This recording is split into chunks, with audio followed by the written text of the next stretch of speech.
नमस्कार बच्चों। Last time हम लोगों ने पढ़ा था यूनिट चार्ज। उस समय मैंने देखा कि वीडियो क्लिप में अक्षर जो है थोड़े छोटे हो गए थे, तो अभी थोड़े बड़े अक्षर लिखे गए हैं। उम्मीद है ये आपको दिखेगा। आज हम लोग पढ़ने जा रहे हैं विद्युत क्षेत्र और विद्युत क्षेत्र की तीव्रता, electric field and intensity of electric field. विद्युत क्षेत्र किसे कहते हैं? तो जैसे गुरुत्वीय क्षेत्र किसे कहते हैं? पृथ्वी के चारों तरफ का वह क्षेत्र जहां तक कोई पिंड पृथ्वी के क्षेत्र में प्रवेश करता है तो वो उसको अपनी तरफ आकर्षित कर लेता है, उस क्षेत्र को हम कहते हैं पृथ्वी का गुरुत्वीय क्षेत्र। उसी तरीके से होता है विद्युत क्षेत्र। किसी बिंदु आवेश के चारों तरफ का वह क्षेत्र जहां तक वो अपना प्रभाव दर्शाता है, उस क्षेत्र को हम कहते हैं विद्युत क्षेत्र।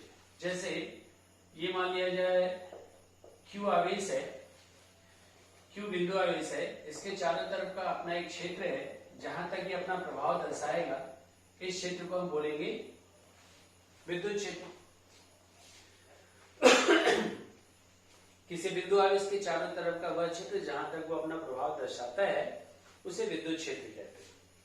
अब इस विद्युत क्षेत्र में किसी बिंदु पर, चाहे यहां पर, चाहे यहां पर, चाहे यहां पर, कितना बल लगता है, ये जिससे पता चलता है उसी को हम कहते हैं विद्युत क्षेत्र की तीव्रता। क्या बोलते हैं उसको? विद्युत क्षेत्र की तीव्रता। वैसे सामान्य तौर पे तीव्रता मतलब होता है एकांक पर लगने वाला बल। तीव्रता मतलब एकांक पर लगने वाला बल। जैसे विद्युत क्षेत्र की तीव्रता है तो एकांक धनावेश पर लगने वाला बल। चुंबकीय क्षेत्र की तीव्रता है तो एकांक उत्तरी ध्रुव पर लगने वाला बल। गुरुत्वीय क्षेत्र की तीव्रता है तो एकांक द्रव्यमान के पिंड पर लगने वाला बल। तीव्रता मतलब एकांक पर लगने वाला बल। विद्युत क्षेत्र की तीव्रता मतलब एकांक धनावेश पर लगने वाला बल। चुंबकीय क्षेत्र की तीव्रता मतलब एकांक उत्तरी ध्रुव पर लगने वाला बल। और गुरुत्वीय क्षेत्र की तीव्रता मतलब एकांक द्रव्यमान के पिंड पर लगने वाला बल। तो अपन देखते हैं विद्युत क्षेत्र की तीव्रता। अब मान लीजिए Q आवेश का विद्युत क्षेत्र है। इस Q आवेश के विद्युत क्षेत्र में कुछ दूरी पर, ये बिंदु P पर यदि अपने को विद्युत क्षेत्र की तीव्रता ज्ञात करनी है तो बिंदु P पर हम एक अल्प परिमाण का परीक्षण धनावेश Q0 लिए। क्या लिए? अल्प परिमाण का परीक्षण धनावेश Q0।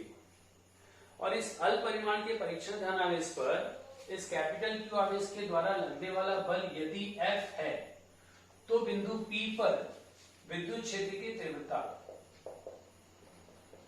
बिंदु P पर विद्युत क्षेत्र की तीव्रता, बिंदु P पर विद्युत क्षेत्र की तीव्रता E बराबर होगा F अपॉन Qg। और इसी फॉर्मूले के आधार पर हम विद्युत क्षेत्र की तीव्रता की परिभाषा लिखेंगे। यहाँ पे अल्प परिमाण का परीक्षण धनावेश लिया गया। अल्प परिमाण का परीक्षण धनावेश क्यों? तो अल्प परिमाण का परीक्षण धनावेश इसलिए लिया जाता है कि इसका परिमाण अल्प होने के कारण इसका विद्युत क्षेत्र इस कैपिटल Q आवेश के विद्युत क्षेत्र को प्रभावित न करे।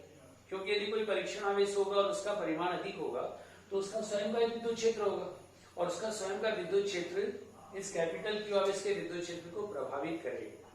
तो प्रभावित न करे इसलिए यह अल्प परिमाण का परीक्षण धनावेश लिया गया।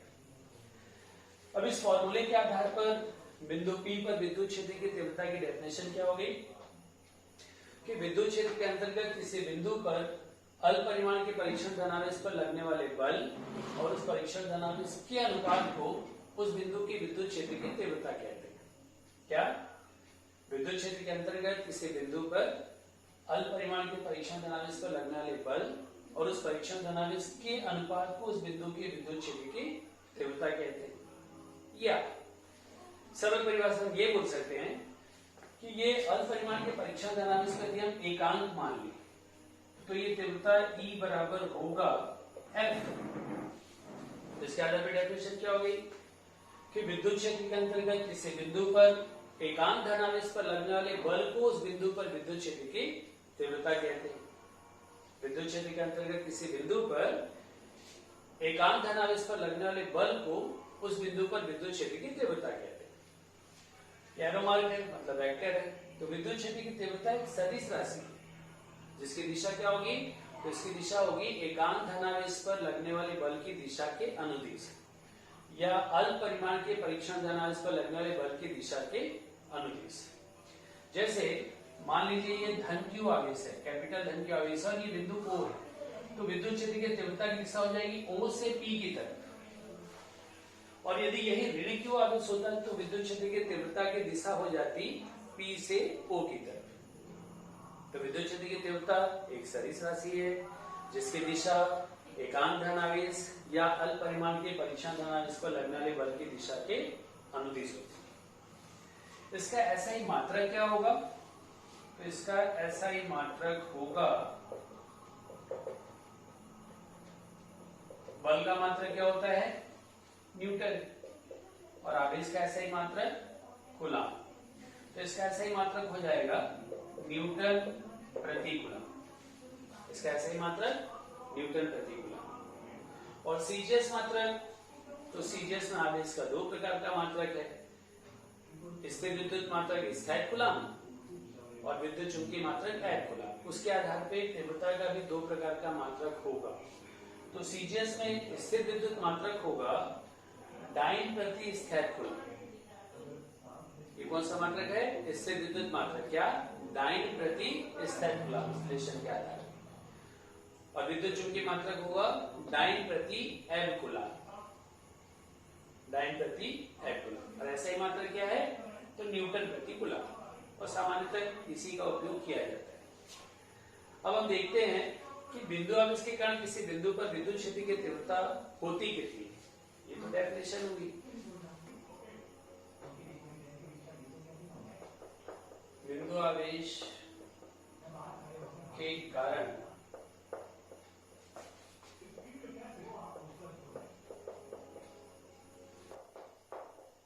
बिंदु पर विद्युत क्षेत्र की तीव्रता।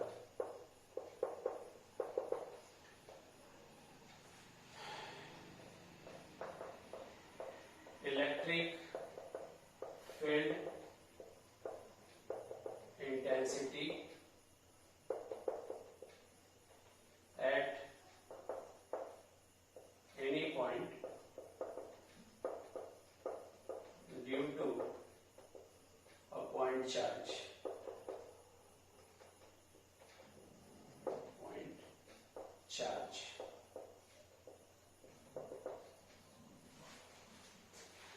मान लीजिए ये बिंदु O पर क्यू आवेश विद्यमान है और इस क्यू आवेश से r दूरी के बिंदु P पर हमको विद्युत क्षेत्र की तीव्रता ज्ञात करनी है। तो r दूरी के बिंदु P पर विद्युत क्षेत्र की तीव्रता ज्ञात करने के लिए हम बिंदु P पर अल्प परिमाण का परीक्षण धनावेश Q0 लिए, इस पर इसके कारण लगने वाला बल लेंगे, उसके आधार पर गणना करेंगे। माना बिंदु O पर विद्यमान कैपिटल Q आवेश से स्मॉल r दूरी के बिंदु P पर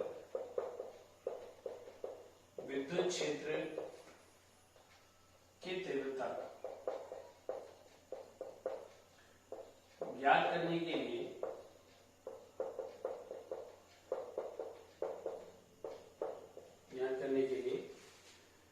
बिंदु P पर अल्प परिमाण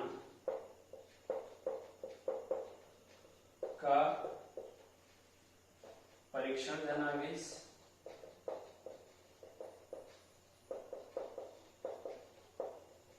Q0 लिए, जिस पर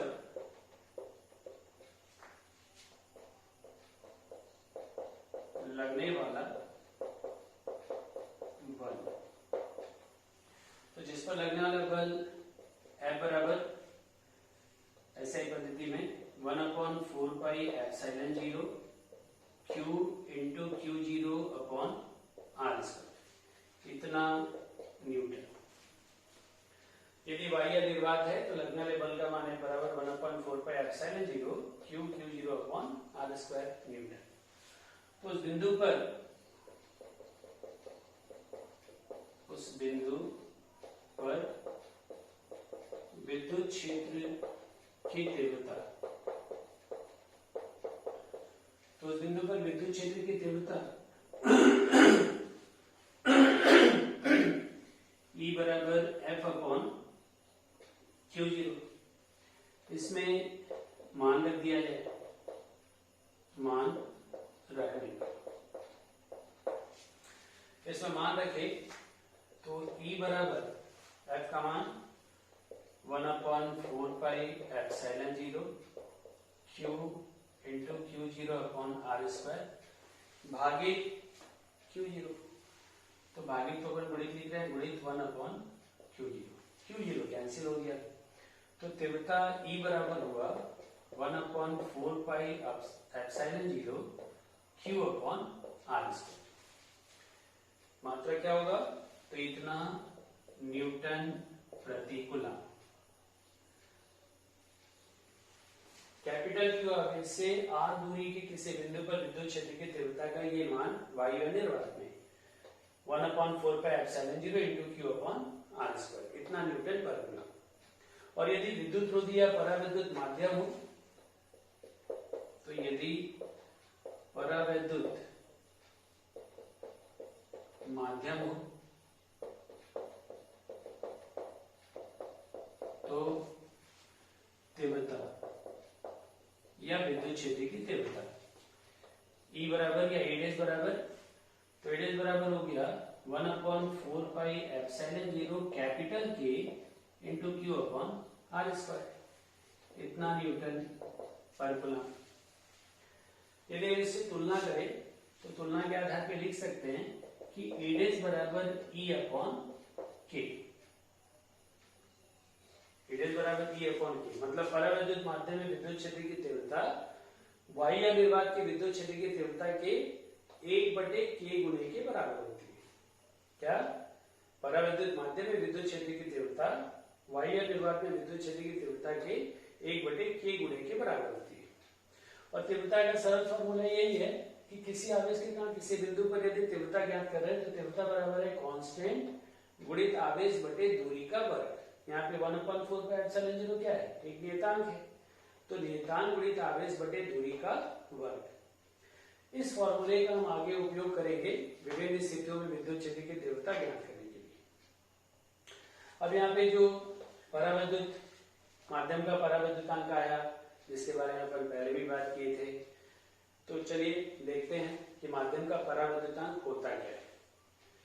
तो डाइलेक्ट्रिक कांस्टेंट